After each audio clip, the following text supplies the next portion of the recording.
Hello, and welcome to the Feeling Good podcast, where you can learn powerful techniques to change the way you feel. I am your host, Dr. Rhonda Borowski, and joining me here in the Murrieta studio is Dr. David Burns. Dr. Burns is a pioneer in the development of cognitive behavioral therapy and the creator of the new team therapy. He is the author of Feeling Good, which has sold over 5 million copies in the United States and has been translated into over 30 languages. His latest book, Feeling Great, contains powerful new techniques that make rapid recovery possible for many people struggling with depression and anxiety. Dr. Burns is currently an emeritus adjunct professor of clinical psychiatry at Stanford University School of Medicine.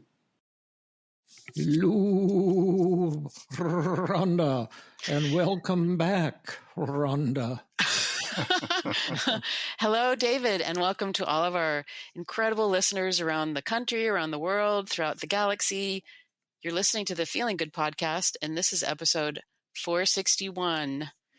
And we are joined, thank goodness, by the wonderful Matt May. Hi, Matt. Oh, thanks, Rhonda. It's great to see you. Great to see David, and to be with our wonderful listeners out there. Yeah, Yes. Well, it's great to be with all of you. And I want to point out that just the day yesterday, the part one of Rhonda's coping with this follicular lymphoma was there.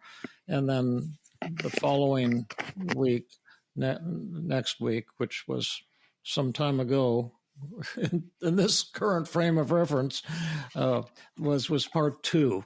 And you went through a rough time on both the physical and emotional level. And now our Rhonda's looking like her beautiful, vivacious self. And Thank you. of the side effects of the radiation have receded or disappeared. And it's just a joy to see you shining again, Rhonda. Thank you. Thank you so much. And also, the last podcast we did was an Ask David, which I was not 100% myself. But today I feel like I'll be... Say that again. Yeah. But today I hope I'll be... not that I'm aiming for perfectionism, but today I hope I'll be a little bit more myself than I was last time. Yeah. Well, anyway, it's always glad. I love the way you were last time, and I think our listeners do too, because you didn't get all the things exactly correct, and that might have been a side effect of your that intensive radiation treatment you were getting.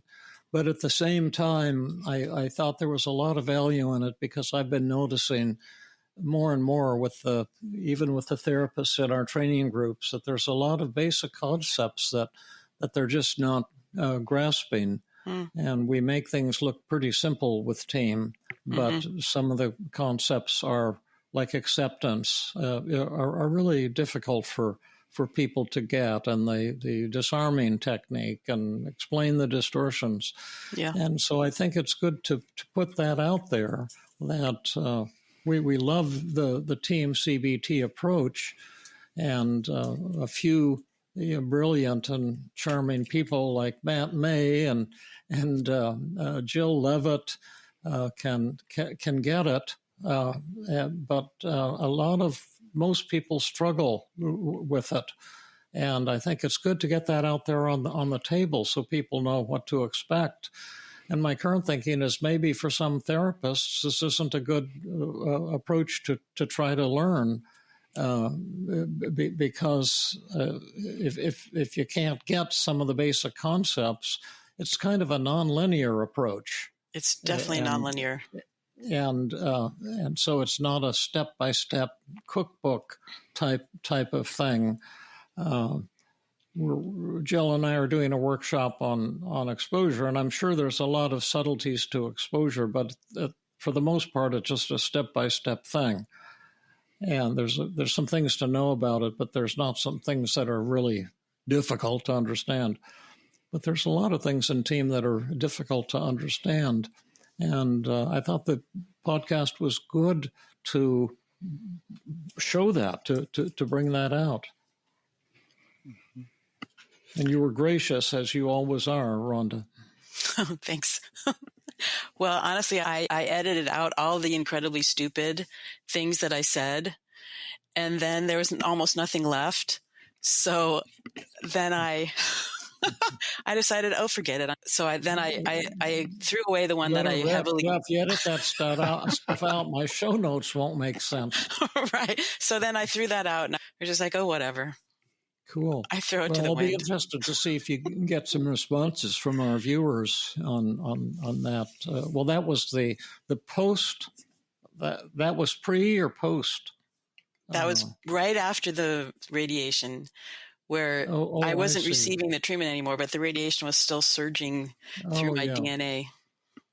But it wasn't until yesterday that we published the first thing about your follicular lymphoma. Mm-hmm. So I'll be eager to see if maybe you start getting some responses from our viewers. Yeah, I have been getting responses. You have? Uh-huh.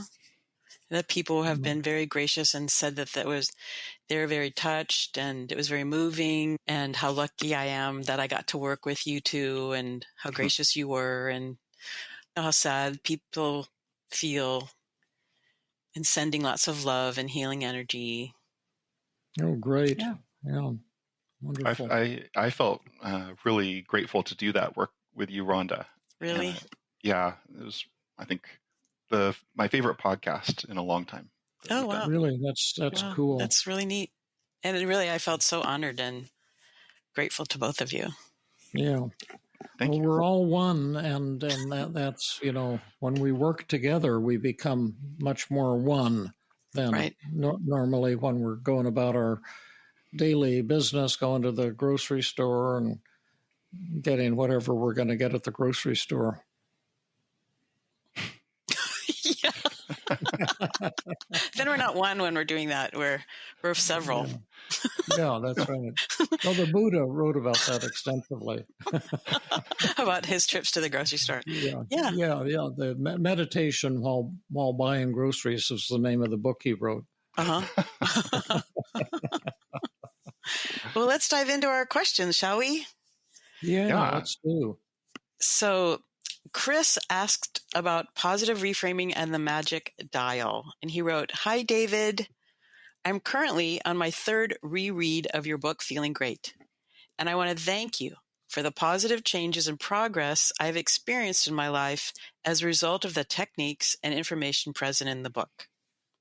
My question is, when you use positive reframing and identify all the advantages of a negative thought, but still decide, hey, I would still like to reduce my suffering in spite of all these good things, but I would love to keep the advantages too, does that mean my conviction for change is not strong enough? Or is this when I should transition to the magic dial technique and try to keep the best of both worlds? Thank you in advance, Christian." I'll give you guys first shot at this one. And then if I have anything left to say, which I probably won't, I'll add to it. But I think this is a cool one for you guys to answer. Yeah, I can take a stab at it. So one thing I think of when I think about positive reframing and identifying advantages, when I'm thinking about positive reframing, I'm usually looking at someone's values. So if someone has low self-esteem, they feel worthless, it's oftentimes related to a value of being almost perfect or incredibly successful. Like they're holding the bar really high for themselves. They have very high standards for themselves, and that's the value. And then the perceived advantage is that if they're kind of harsh on themselves when they fail, and strict with themselves, that will motivate them to do better. And that's the advantage.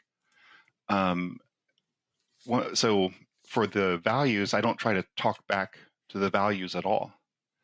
But if there's a perceived advantage and we don't have a good response to it, I think that can represent resistance that can make the methods less effective. So I like to have like a really good response to those perceived advantages, and to realize, for example, if I'm demanding perfection, I'll be afraid of trying difficult things. I'll be afraid of failure and less likely to try things and fail a lot in order to get to ultimate success. So I'm actually defeating myself. And so I think the devil is in the details here, and of understanding which advantages is Chris struggling with, and does he want to keep? And if he doesn't have a good answer for them, then it could represent resistance that he still needs, some better response to. I noticed that you're talking about perfectionism, Matt. Right. And he mentioned nothing about it. The next question is about perfectionism. Is that from Joe? Yeah, I didn't have a specific enough example from Chris. I don't know what Chris is up against here. Okay. I just use that as a made up example, a common struggle that people have. Sure. Yeah. Matt, remember the phone call you got from the football player who was feeling very anxious? Oh yeah, I do. Right. Tell us that story. I think that's a great example of positive reframing and holding on to it. So sure. I mean, I think he was a baseball player, but baseball player.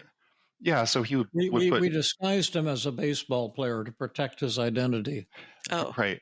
So he was a baseball player who was incredibly successful and pushed himself incredibly hard, but he had tremendous anxiety and performance anxiety, and he wanted treatment for the performance anxiety. And on the phone call, I said, "Well, I could help you with that. In fact, we could eliminate your performance anxiety if you wanted to, but I'd be hesitant to do that because it sounds like that's the thing. That's sort of the secret to your success. That is the thing that is motivating you to get up early in the morning, to practice harder than everyone else, to stay later in the day. And so why would we get rid of your anxiety?" And he was able to argue back against it, and it immediately eliminated his anxiety. And so that was kind of a cool example of externalization of resistance. When we're holding on to the internal critic or the perfectionistic demands that we have of ourselves, because we are imagining that is helping us. And then when we realize, oh, it's actually just kind of making me miserable, and I could still do those things with less anxiety and less internal criticism, then we're free, and we can actually make that change occur in our lives. Mm-hmm. Yeah. Was that the story you were thinking of? Yes. And how would that relate to Christian? Like when he asks, does this mean my conviction for change is not strong enough? Like that athlete, his conviction for change was strong enough to change his anxiety. Well, I'm confused because Matt persuaded him not to change. Right. Because he saw the value and the greatness in his anxiety. So he was like, he wanted to hold on to enough anxiety to motivate him to continue practicing before and after everyone else and put all the effort into it. So he accepted the anxiety. And the moment he accepted it, it disappeared. Right. Yeah, the acceptance paradox in action. Mm-hmm. And I maybe Christian could write back and tell us, like, what is the specific piece of what are the advantages that he wants to hold on to, and we could just say, let's allow you to hold on to those advantages and keep those advantages. So you're saying he can have his cake and eat it too? Paradoxically, I believe so. Yeah. Yeah. Well, my answer to this one is a little different, and it's that when you we want people to feel that confusion, that I want to keep the advantages and I want to keep the core values that are we've discovered in my negative thoughts and feelings, but at the same time, I don't want to be suffering so much, and so that's when you use the magic dial. So you can keep the best of both possible worlds. So you can dial your negative feelings down, say from depression from 80 to 15, and that might be enough to keep all of the benefits of the depression, and dial your anxiety down from 90 to 10, and 10 might be enough. So that way you can suffer less and still keep all of the advantages of your negative feelings, and you can still keep all those beautiful core values. Like another value you didn't mention, Matt, of the being really anxious and telling yourself that you're no good. That would be showing humility too, and honesty, and accountability, and a lot of really, really beautiful things. But then you get on your daily mood log the goal column filled in with the goal for all of the negative feelings, which is generally, very low percentages. But the thing about it, it's a kind of a trick that we're playing on you or on your subconscious mind, because we're saying after the magic dial, we'll go ahead and lower your negative feelings to this level and no lower. That keeps the patient's subconscious mind in control, and it doesn't feel threatened. And then once you start doing externalization of voices and explain the distortions and double standard and all that good stuff, and the patient starts crushing the negative thoughts, typically the goals change. And often at the end of the session, they all go down to zero. So I would say to Chris that, kudos on all you've done, and you've had a lot of personal growth on your own. And I kind of like your question, and I would just say continue doing what you're doing. He updated me that he's in United Kingdom, actually, and he's going to work with a therapist there to advance beyond where he's gone on his own. But he's been working tremendously hard and making tremendous progress, even without a therapist. So I'm really kind of cheering you on, Christian. I'm proud of what you're doing. Nice. Excellent. Love that answer, David. Me too. So Joe wants to know what method would be best to stop giving a crap. And he wrote, "Hey, Dr. Burns, your 2 most recent webinars have been very helpful, especially Overcoming Perfectionism. Yet I still struggle hard with perfectionism. To be specific, I put a video out there that people enjoyed internally and that I spent a month on, only to get mostly ignored, and I feel defeated. What method would be best to stop giving a crap? Thanks, Joe." Okay, well, again, why don't you start out, and then Matt can go second, and I'll go third on this one.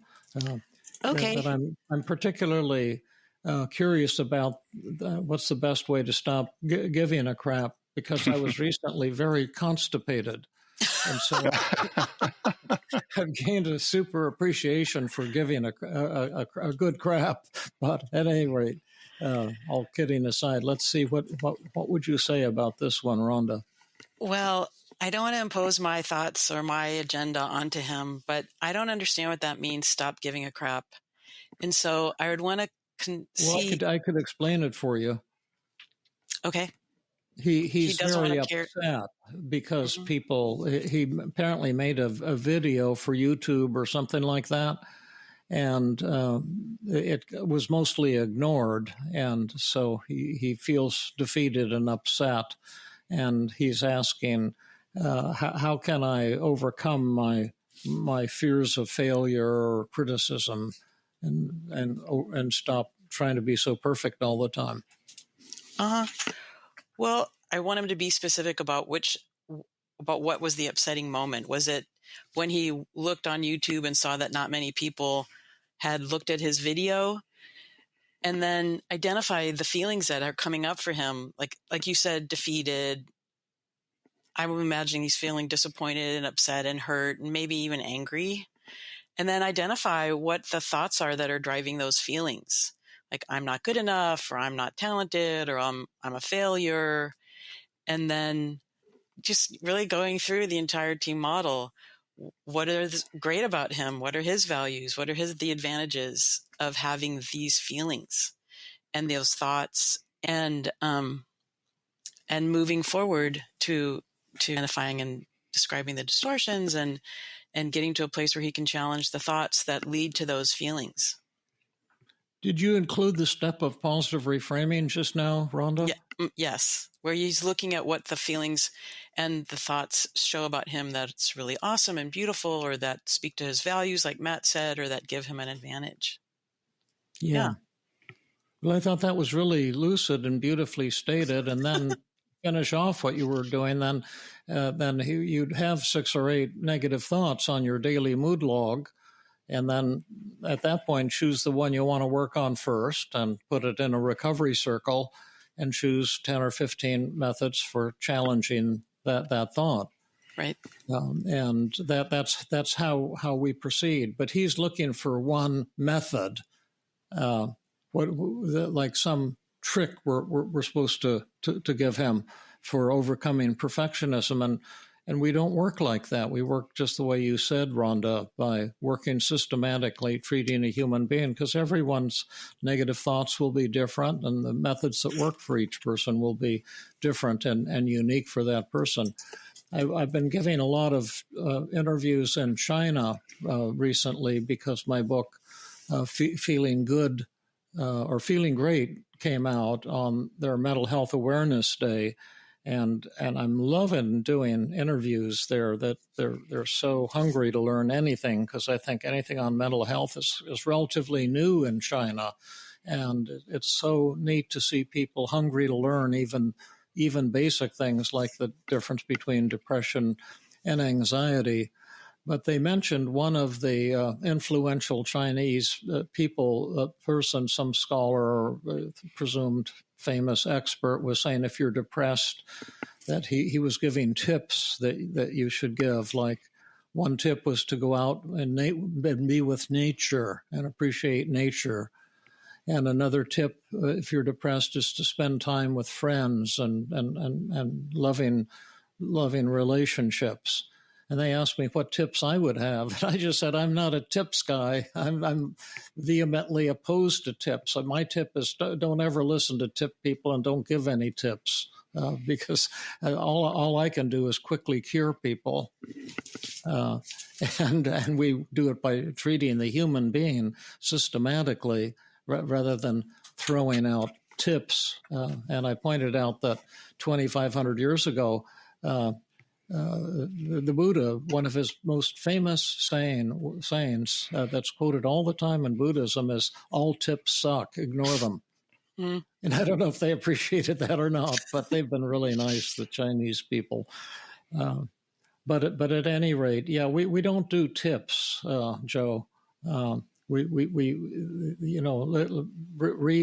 go to my website, try the depression class, the anxiety class, read one of the books like Feeling Great or Feeling Good, or and it's praiseworthy to you to be working on your perfectionism. A lot of us have struggled with that, but it's kind of a step-by-step approach. What's your take, Matt? Yeah, I agree with everything both of you are saying. I think that's a great response. When I was reading through Joe's question, I was wondering if his experience was that he would get upset when he would receive, like you said, he felt defeated and upset when he was ignored. He made this video and nobody was paying attention to it. And so I think that was sort of his first problem, was feeling defeated and upset. And then his second problem might be that he's thinking that he shouldn't feel defeated and upset, that he shouldn't give a crap about that. And there's, like you said, there's no cookie cutter response to stopping that experience of getting upset and then feeling upset that we're upset. But what I would say is that if we don't identify the resistance, then none of the other methods are very likely to work. Yeah. So if we don't look at all the reasons. I love that. Like he's telling himself he shouldn't be upset. That's another perfectionistic thing. Yeah. And that's another thing that the Buddha said. He said it's okay to give a crap. In fact, the Buddha said, I crap every day. Yeah, I hope to. Yeah. And yeah. And it's a blessing, he said. And I told him, I said, I can understand that, especially when I'm constipated. Yeah. And so I don't want to belabor the point, but part of the process here would be to identify why does he tell himself that he's not allowed to or he shouldn't be upset. Right. by this experience. Yeah, I And love that. probably, That's so neat. yeah. Okay, cool.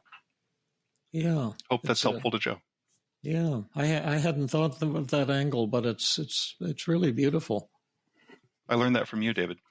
Yeah, well, we learn things from each other, and then we kind of forget. I think this whole process is kind of a lifelong adventure. Mm-hmm. It is for me, that's for sure. For me too. And a lot of his thoughts are probably perfectionistic thoughts that he's using to torture that inner critic, himself with his inner critic. Yeah. Okay, here's number 3. How can you motivate someone who procrastinates? Dear David, I have a question, but first I'd like to tell you and the team just how much I'm loving the Feeling app, especially since you gave the AI a voice. So now we can speak with it rather than typing our responses. Now it feels so quick and easy. Sometimes I find it can be hard to motivate myself to do the self-help work, but talking to the app makes the process effortless. It really does feel like having a friend who's got your best interests at heart, and they're available to talk to you whenever you need them. My question is about the role of therapists when it comes to patient motivation. I was hoping you could clarify why, when patients present with anxiety, we know they will predictably resist doing exposure. But as a therapist, it is necessary to press that matter. However, when working with a procrastinating patient, they will almost always show similar process resistance to doing whatever it is they're procrastinating about. But your recommendation, as far as I understand it, is not to push them to do anything, not to help motivate them to do the hard work. Is there a reason for this difference, or have I misunderstood entirely? Warmest regards, Ollie. Okay, this one's up in the air and ready for grabs by Matt or Rhonda. So I think I might see where the confusion is here. So, right. So when he's comparing and contrasting, he says when patients present with anxiety, then the therapist role at a certain phase in the work does change. So after agenda setting, after we've gotten the buy-in that they do want to overcome their fear and they're willing to do the process, they're willing to face their fear to achieve that outcome, then the therapist is in a different role where they're going to be a little bit more pushy, a little bit more like, no, we're doing this. This is the time to do it. But if in the case, what he's talking about for procrastination, we don't push people because we would want to do the agenda setting portion first. And that would include things like offering carrots, like, I think I could help you with this procrastination. I think you'd feel really great if we were to work on this. And you become the voice of resistance. You point out why they might not want to do that because it seems like a really boring task. There's a lot of other things that you could do that would be more entertaining. You become the reasons they wouldn't want to engage in that treatment.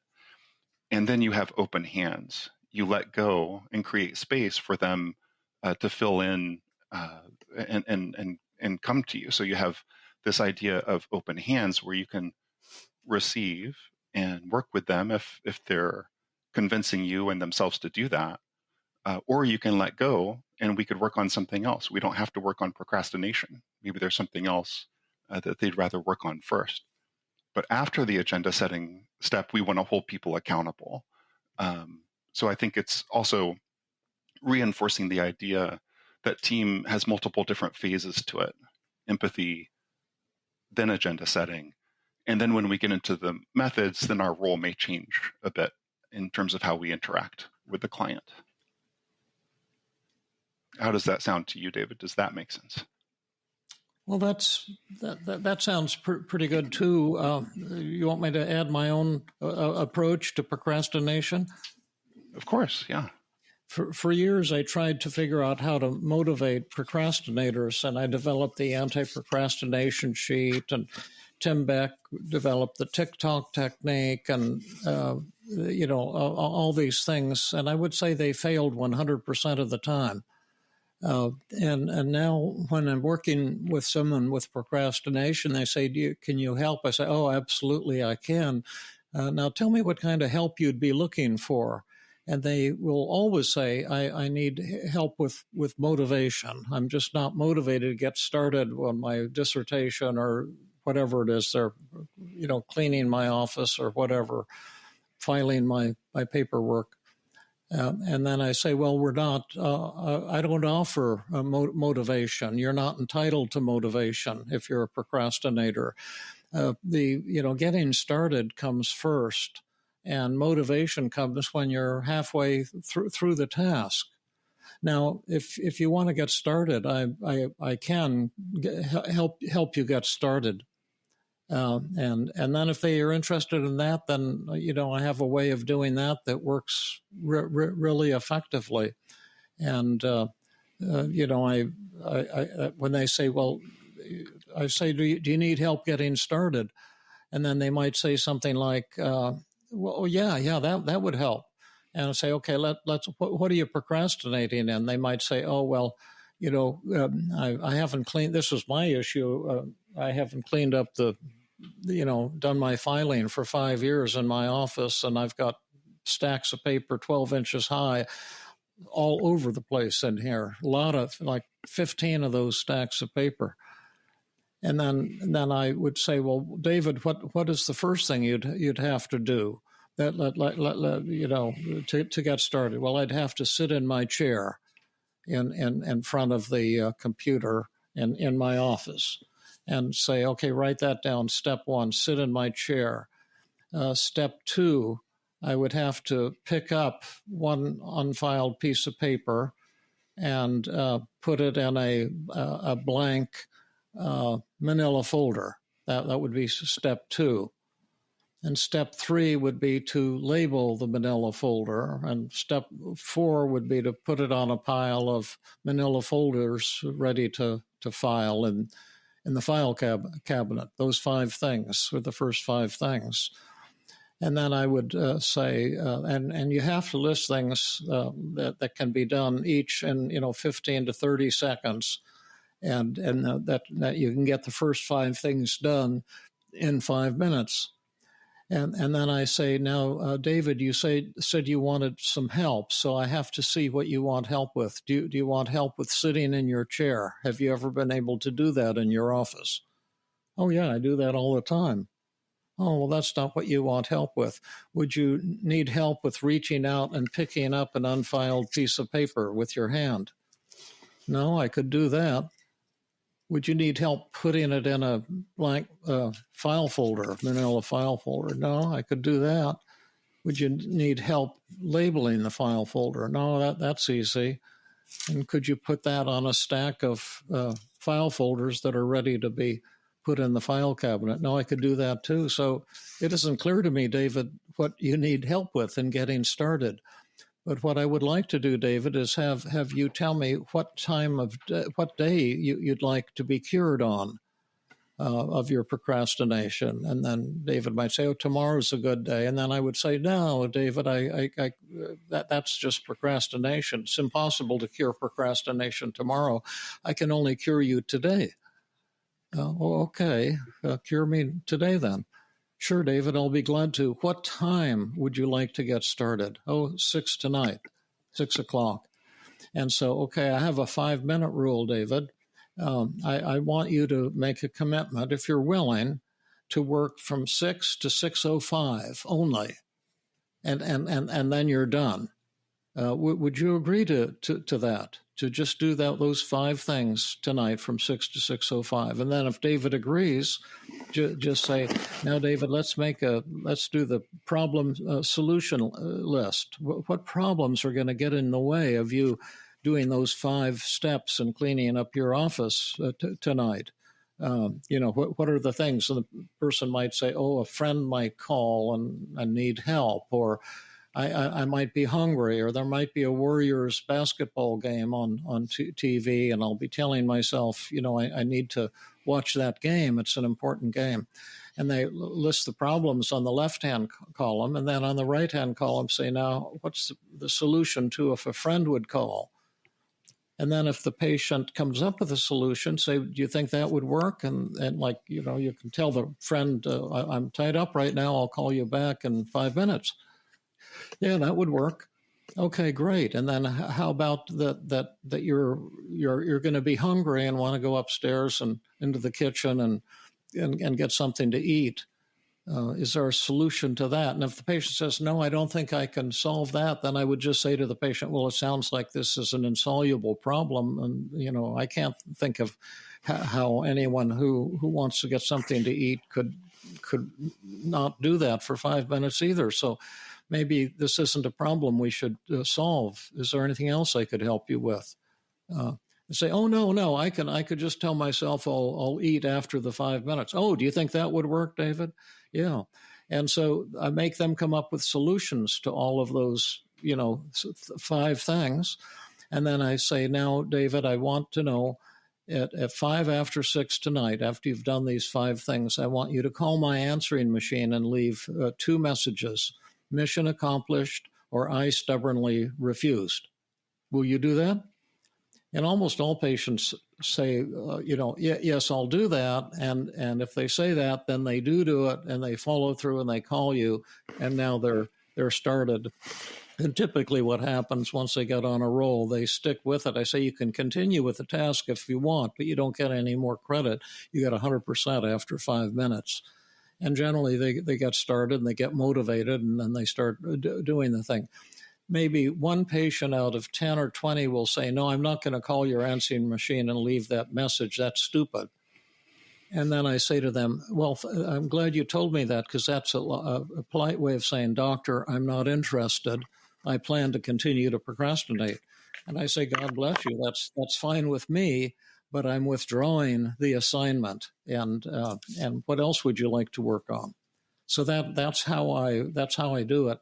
And after many years or decades of trying things that didn't work, I found that this approach is pretty much 100% effective and much more rewarding.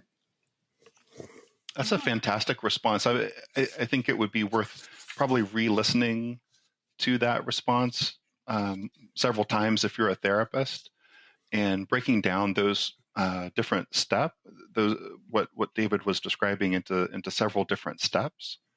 But I love that response, David. Thank you. Thank you. Yeah. What part of it is that you're addressing the cart before the horse problem when it comes to procrastination and motivation, where people will wish to have the motivation first before they get started. And you're suggesting that that's not something that we're entitled to. We have to put in the effort and the behavior first before the motivation arrives. That's right. You're only entitled to motivation once you're almost done with the task, and then you'll get real motivated. Right. And I'm looking around my office. My wife came in and says, wow, your office is looking fantastic. And that's how I do it. I just do a tiny little bit, and I don't even give myself 5 minutes worth of work when I have to do something to, get caught up in my office. I might just spot a little speck of paper on the floor and just say, well, to get started, I'll just pick up that speck of paper off the carpet and drop it into the wastebasket here. And I'll get full credit. That's all I have to do today. And then once I've done that one little thing, then I say, oh, that wasn't so hard. And now I'm looking around my office. Honest to God, I wish I had a camera, because it really looks nice. It's not perfect, but it's damn fantastic. And it's night and day the way it used to be when I was in my procrastinating on cleaning my office phase. So it's really worked for me, and it's this approach, and it's worked for every patient I've ever had. But it's hard to learn, actually, for therapists, because it's a simple step-by-step approach. But that's what I was saying. Team is very hard. And the reason most therapists won't be able to learn to do what I just described is because of the addiction to codependency and thinking that your job is to help. And once you buy into that, you're doomed to failure in working with all of your procrastinating patients and half of the rest of your patients at least. But it's also going back to what you said about tips. There are people who specialize in procrastination. They have all these tips for this is how you help somebody overcome procrastination. And you're not saying that. No, I'm refusing to help. Yeah. And that is actually extremely helpful, but it has to be artfully done.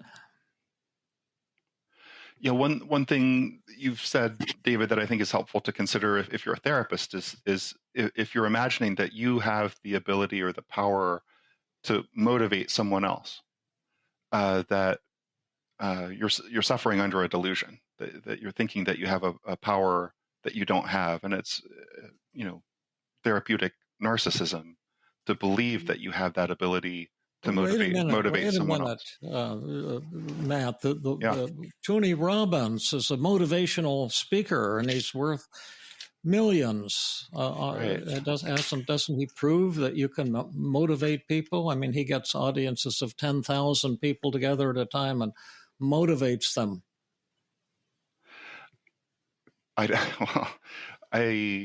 I'm skeptical of that, but what are your thoughts on that, David? Well, motivational speaking is a kind of art form, and he's very good at it. And some motivational speakers are very good. They can draw large audiences and demand enormous salaries, but that's not the same as being in the role of a therapist who treats people who are suffering and struggling. And Team CBT that we've developed is pretty damn effective in what we do. So I don't begrudge him what he does. He has tremendous skill, and I'm envious of all the dough that he makes. I just treat people for free. I'm not fancy like that.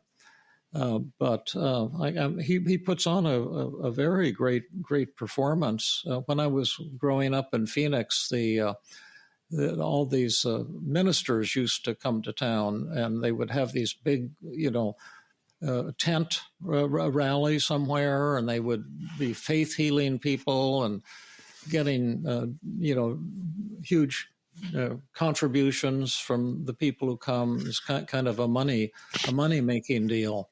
And it was common knowledge that they were all a bunch of frauds who were out for themselves. There was nothing deeply religious about what they were doing. They were just putting on a show. And I think there's a difference between putting on a show, and you can be damn good at putting on a show or a performance, but then having the skills to treat people who are suffering, it perhaps is not the same as putting on a show for a large audience and entertaining them. I guess I would have a question. Even if it were successful, would the individual then think that they need to go back to that motivator in order to be successful, rather than realizing that they had the skills and they've got the tools, like giving someone a fish versus teaching them how to fish? That's one problem. Someone you and I know went to Tony Robbins. Oh yes, I think I know who you're talking about. Yeah, individual tutoring. I think Robbins asked for $10,000 an hour to have a couple of sessions with him, and it's just, I don't know, that doesn't have much of a positive ring in my ear. Well, and isn't it true that it is a similar process with exposure, the process resistance, where you let them know what you have to offer. Yeah. You do some paradoxical inquiry, like why would you want to change, or why would you want to do exposure, or why would you want to clean up your office? Yeah. It's so much hard work. And then you let them know what you have to offer them, and then you do sit with open hands with both of them.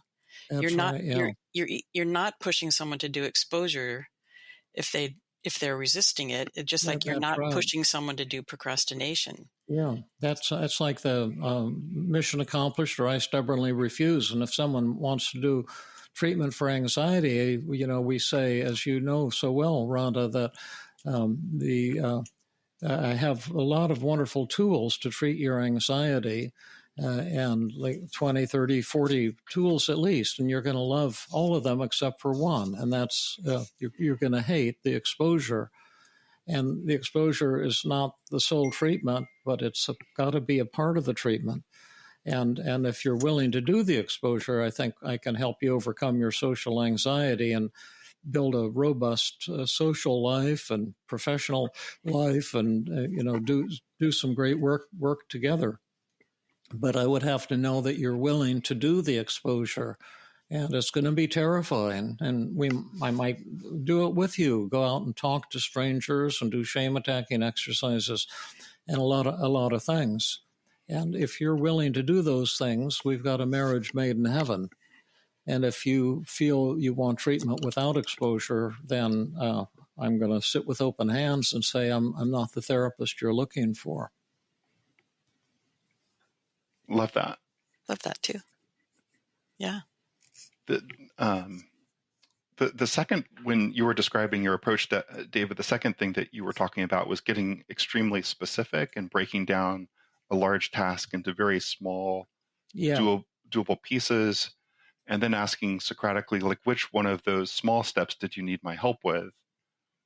And to me, that sounds a little bit like exposure, that they're kind of looking at the problem and thinking about it and realizing probably that, oh, actually, this is totally doable. Right. Yeah. Right. But it's not only, it's for them to see that they don't need help getting started. Right. Yeah. That's just a kind of a type of resistance. I can't seem to get started. Well, what, like people have said, gee, Dr. Burns, can you help me? I can't seem to get out of bed in the morning. And I'd say, I'd be delighted to. Would you like me to stop by at like 6:30 and give me a key, and I can come in and rouse you and pull you out of bed? Throw some cold water on you. And Yeah. Well, what's the first thing you'd have to do to get out of bed? I'd have to raise my left leg up and put it over the edge of the bed. Well, let's see if that's possible. Can you lift your left leg here in the office right now and move it? Oh, yeah, you seem to be able to do that. So I guess that's not something you'd need help with. And the idea is just to make the person see this is something you're going to have to do, and you can do it if you're willing to. And I can give you some guidance, some tips on how to get started. But you're the one who's going to have to, pick yourself up and start walking.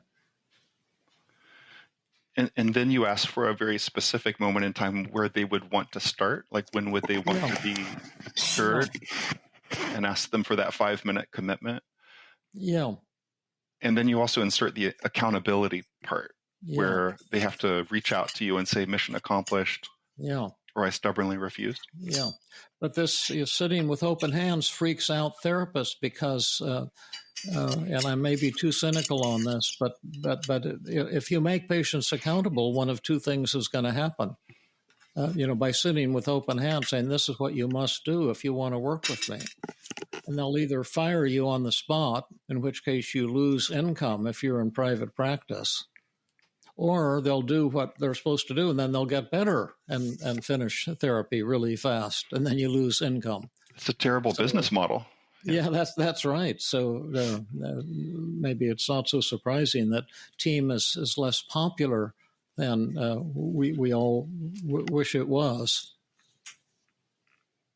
What percentage of the time in procrastination do you think a hidden emotion is involved? I haven't seen it too much, but I might just be naive. I see it a good 50 or 60 or 75% of the time when anxiety is the main issue.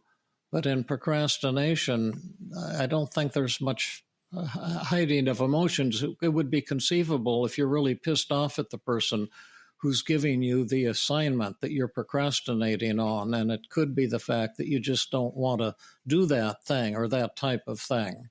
So that if that's what you mean by the hidden emotion, that could be going on. The procrastination might be a way of being on strike and refusing to cooperate with somebody. Yeah, when I was procrastinating on doing my laundry, and you helped me with that. You cured me in a single session of procrastination. I realized after the fact that I was on strike, that it was my way of rebelling against doing my surgery rotation when I knew I didn't want to do surgery. And it was such a pain and a chore to go in and round on patients at 4 a.m. And I hated it, and I didn't want to do What it. did that have to do with doing your laundry? Well, I felt entitled just not to do anything when I got home. I was kind of tired, and I didn't feel like I should have to do anything more. Oh, I see. Yeah.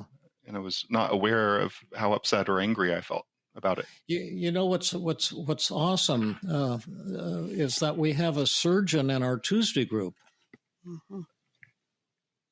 Oh, yeah? Yeah, he's a really nice guy. He does emergency room work and, trauma surgery. And he's learning team. And he's really neat, really nice guy. Not your stereotyped idea of a surgeon at all. Oh, that's fantastic. Every Tuesday when I see him, I say, hey, what exciting surgeries did you do today? And he says, oh, I just pulled a 1.5 liters of blood out of some guy's abdomen. And wow. He says, I think it saved his life. And he said he had some kind of pancreatic hemorrhaging or something like that. And he's doing this amazing stuff. It just, boy, I admire that incredible so much. I hope I need surgery sometime so I can go to him. Yeah. You get a lot of good empathy. Yeah, absolutely. But David, what you're talking about is, in a way, it's a challenging way to approach procrastination. And while you guys were talking, I just Googled how to end procrastination. And there are all of these, like, if you go download this app or if you follow this formula, like there's this 80-20 formula about, motivation versus effort. And sometimes, maybe this is kind of cynical, I think people are looking for an easy answer, and you're not giving them an easy answer. Right. Exactly. Yeah. People are looking for an easy answer to buy, and people are looking for an easy answer to sell and to stroke their ego and make their reputation. Yeah. By scamming people. Yeah. Well, let's do one more. And then Okay, yeah. This is an easy one. This is an easy one. And it's from Owen, who asked, should I complete a full daily mood log each day? Hi, Dr. Burns. Thank you again for all the incredible content you've been sharing, both the Feeling Good podcast and your Feeling Great videos. You're so engaging and natural on camera. It's hard to believe you are ever camera shy. The Ask David segments are always a highlight of my Mondays. I just had 2 quick questions about the daily mood log. I often find it takes me several hours to complete one fully, including the positive reframing. Should I aim to complete a full log each day for maximum benefit, or is it okay to work through one gradually over several days? I often get unrelated negative thoughts while still working on a previous daily mood log, which means I can't get to the new ones right away. Well, when I was in clinical practice, I told people, initially they couldn't complete the daily mood log because they couldn't talk back to their negative thoughts. If they could talk back to them, they wouldn't be in my office. So when they're telling themselves, I'm not as good as I should be, or I'm a failure because my wife criticized me or whatever. But you can, whenever those thoughts come in, you can start a daily mood log, but you can have a pile of undone daily mood logs. Because once you complete your first daily mood log and you go into a state of enlightenment, it becomes easy to blow away 20 or 30 or 40 negative thoughts in about 5 or 10 minutes because they're all generally of the same pattern. And once you learn how to crush one of them, you can usually crush most of them, if not all of them. So I used to tell my patients, if you just spend, a few minutes every day working on a daily mood log, if you can't complete it, that's enough to keep you moving forward and progressing. And when I was starting out my clinical practice, I had trouble talking back to negative thoughts too. I mean, it's something you have to learn how to do. Now I can do it pretty skillfully and pretty immediately. But I used to sometimes work with a patient on one negative thought for 2 or 3 or 4 sessions before we could crush it. In the appendix to my Intimate Connections book, which is on shyness and friendship and dating and things like that, there's an appendix called How to Overcome an Inferiority Complex. And it's a woman there who had this thought that she was inferior because there was nothing special about her. And she said, I'm a clinical social worker, which isn't anything special, and I'm not married yet, and I don't have any special talents or skills, so I'm just kind of an average, mediocre human being. And we worked all session long, like 50, 60 minutes nonstop doing externalization of voices on that thought, role reversals back and forth and back and forth. And she couldn't figure out how to defeat it. And I was new and I couldn't understand how to defeat it either. And it seemed so realistic and so valid that she was unmarried and she didn't have high status and she didn't have any special spectacular skills. And then halfway through the 5th week of working on that, halfway through the session, it just hit like a light bulb went on in her head. And she suddenly saw how to crush that thought, and her feelings of inferiority suddenly disappeared in a whoosh. But it takes a while at first. And so you need to be patient with yourself. And so I would say you don't need to complete a full daily mood log every day, but if you do a little work on it every day, that will really speed up your healing and your recovery and your learning. Yeah, I love that answer, David. Me too. I had a couple thoughts on this one. The way I could be just mind reading here, but the way the question was asked was a kind of a, do I have to do this?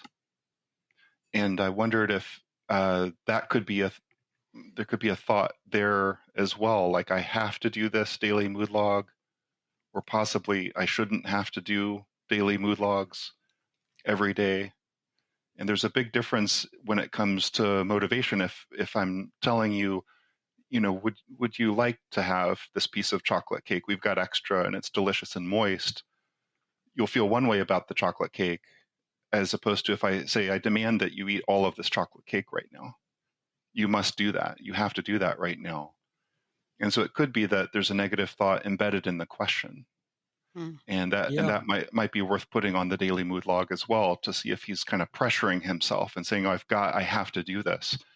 And to address that thought as part of the motivation. Actually, Owen has question 5 also, and it's also an easy one that's related to it. Maybe you can read that quickly and we can add that quick answer. Okay. But can I also add that in the midst, when I was going through the hardest part of my being diagnosed and then getting through treatment, I filled out a daily mood log every day. I found it a comfort and part of the healing process, and looked forward to doing it. So I think you're right, Matt. There were no negative thoughts underlying, I must do this, or I'm not a good person, or I'm not going to get through with it. It was like, goody, now I get to relax, be by myself, and fill out this daily mood log and see where it takes me. Yeah, it was something you were doing, you wanted to do for yourself, to take good care of you, versus something you have to do. Yeah. And also you have a high degree of skill with it, so you could, do a complete one each day, but a beginner will not be able to complete one if completion means blowing away the negative thoughts and all your feelings go down near zero. Okay, well, Owen wanted to know, to speed things up, is it okay to copy positive reframing from a previous daily mood log when relevant, or is it better to start fresh each time? And thank you so much in advance. Quick answer, since we're trying to move fast here, and you guys can add, but I would say it's perfectly okay, and the only time you need to go back to positive reframing again is if you're stuck, that you might have missed something in your positive reframing, and then you might want to take a second look.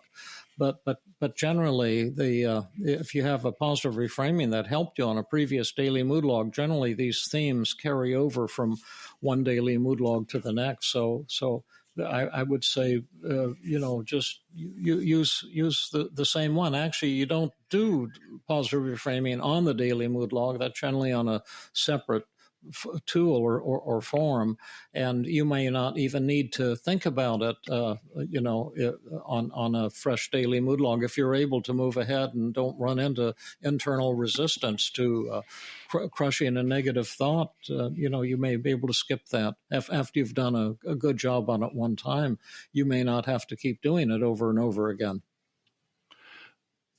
I have a slightly different answer to that one, which is that I think there's value in trying it. And, if you've already done a very extensive positive reframe, maybe with your therapist in the past, and you've listed 20 positive values connected to your negative thoughts, see how many you can come up with on your own. And then if you can't come up with all of them, look and see what you've missed. Because I think that it's kind of like learning the times tables. Make the effort, see what you can't get. And then if you go back to, now I remember. And I think that actually helps build the kind of synapses and create change at the brain level so that you'll be more likely to remember those positive values the next time you feel upset. And that's brilliant to know. And if you listen to this podcast, you can always write us back and tell us what clicked for you, what didn't click, and how you felt about having your questions answered on the Ask David. And I have all of you who send in questions, I really love it myself, and appreciate you and your efforts. And it's just fun for us to answer these really thoughtful questions. Yeah. And as a preview for next time, and this to titillate all of you and Matt and Rhonda at the same time, this is a slight version of a question we've had multiple times, we've answered multiple times: is love an adult human need? And we've addressed that over and over again. It's always intensely controversial because some people hate what I have to say or what we have to say, or we may have different opinions. But Zainab, I don't know if I'm pronouncing that right, he says, is friendship a basic human need? So that's something to look forward to at the next Ask Davids. But we could have a quick poll here with Matt and Rhonda, and just say off the top of your head, would you say yes or no? If you want. I would. Okay. I would say no. Friendship is not a basic human need. It's a want. Yeah, I would it's a want. I would say yes. Yes. Ooh, okay. Nice. Well, This will be a cool podcast. A little controversy already. And then what I will say is the idea that these things have abstract answers is a lot of horse shit. And that I'm quoting the Buddha on that directly. And Moses also wrote that in the Hebrew scriptures. But you have to define what you're talking about. And is friendship a basic human need to what? Need it for what? Like as our